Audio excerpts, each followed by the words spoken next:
PJPS, but unlike before, she now serves as a junior volunteer.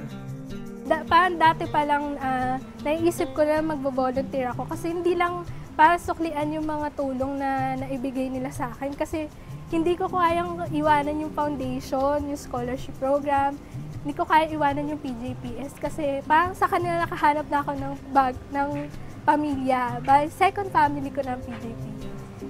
So, yung mga Jesuits po na ito, malaking bagay po na tumutulong po sila sa mga katulad namin. So, sa bawat blessings na sinishare nyo po sa kanila, naibahagi po nila yun sa amin at marami po silang tao at mga batang katulad ko na natutulungan na maabot yung pangarap nila at makapagtapos ng pag-aaral.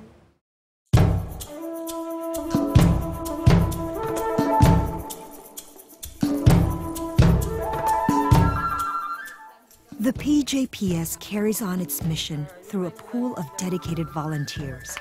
Volunteers are assigned to programs depending on their interests and capacities.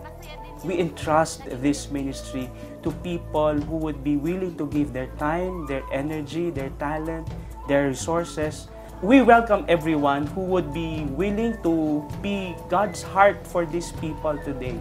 As long as you have compassion, as long as you have love, and willing to love the unloved, then you are most welcome. Jason Inlayo, a volunteer of PJPS for over 10 years, was a young professional when he was invited by a friend to observe the activities of PJPS. Parang naghahanap ako ng isang gawain na makabuluhan nung panahon na yon. So, nung pagpunta namin doon, kakaiba yung naramdaman ko doon sa mga estudyante na merong parang, sige mag-volunteer ka, parang may tumawag na gano'n. So, yun. Pagkatapos ng tuloy-tuloy na talaga. Yung nakukuha ko na fulfillment dito, yung nagiging balanse yung buhay ko. Hindi ko rin maintindihan pero nabubuo yung sarili ko pag nagtuturo, nagbibigay ng aral sa mga scholars.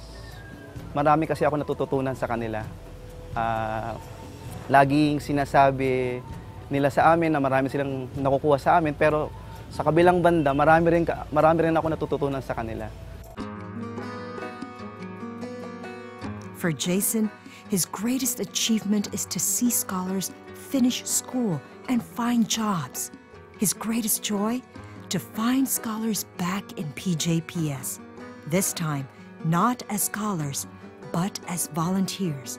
Experiencing these for him is witnessing God's work firsthand.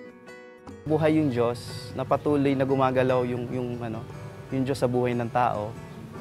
Yung grasya, kahit ano pa yung pinanggalingan mo, kahit ano pa yung pinagdaanan mo, kesyo yung tatay mo ay bilanggo, yung pamilya mo ay maraming problema, makakaahon ka sa kahirapan, basta sumandal ka lang sa Kanya. You know, some volunteers would come here because they want to bring Jesus inside. But they will realize once they become active in this ministry and really engage in this ministry, they would realize that they don't bring Jesus inside because Jesus is already inside.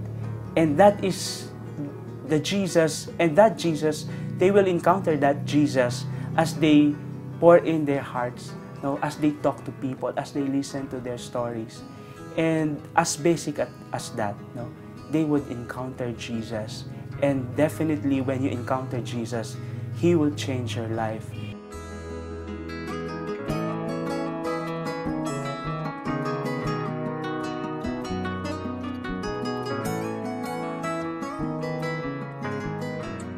Prison ministry, to be honest, is difficult and quite challenging, but very consoling nonetheless. Because by serving our incarcerated brethren, we know and we affirm and we believe that we serve Christ and His mission as well. So we'd like to invite you, join us and be part of us. By becoming part of us, you do not just become part of a community of servants, but part of the whole church who loves and takes care of God's marginalized people. You can join us by becoming part of our pool of volunteers or by donating to support our projects.